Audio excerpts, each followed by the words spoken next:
టాటరా classic రెటినాలకు world class treatment ఇప్పుడు మన భీరంగూడలో American laser eye hospitals. మధ్యప్రదేశ్లో దుర్గామాత విగ్రహ నిమజ్జన వేడుకల సందర్భంగా జరిగిన ఘోర ప్రమాదం తీవ్ర విషాదాన్ని నింపింది. ఈ ఘటనలో 8 మంది చిన్నారులతో సహా మొత్తం 11 మంది ప్రాణాలు కోల్పోయారు. అలాగే ఈ ఘటనలో మరికొందరు గల్లంతయ్యారు. పండగ పూట జరిగిన ఈ దుర్ఘటనతో అక్కడ విషాద ఛాయలు అలుముకున్నాయి.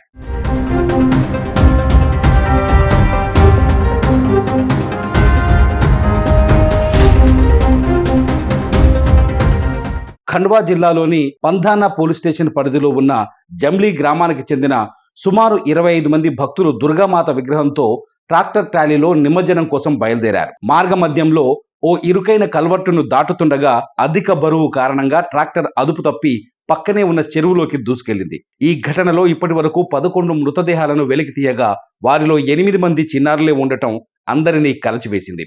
వెంటనే జిల్లా కలెక్టర్, ఎస్పీ, ఇతర ఉన్నతాధికారులు ఘటనా స్థలానికి చేరుకొని సహాయక చర్యలను పర్యవేక్షించారు. చెరువులో మునిగిపోయిన ట్రాలీని బయటకు తీసేందుకు ప్రొక్లైన్ను ఉపయోగించారు. గల్లంతైన వారి కోసం గజ ఈతగాళ్లతో గాలింపు చర్యలు ముమ్మరంగా కొనసాగిస్తున్నారు. ఈ దుర్ఘటనపై మధ్యప్రదేశ్ ముఖ్యమంత్రి మోహన్ యాదవ్ తీవ్ర దిగ్భ్రాంతిని వ్యక్తం చేశారు. మృతుల కుటుంబాలకు ప్రగాఢ సానుభూతి తెలిపారు. అలాగే మృతుల కుటుంబాలకు 4 లక్షల రూపాయల చొప్పున నష్టపరిహారాన్ని అందిస్తామని ఆయన ప్రకటించారు.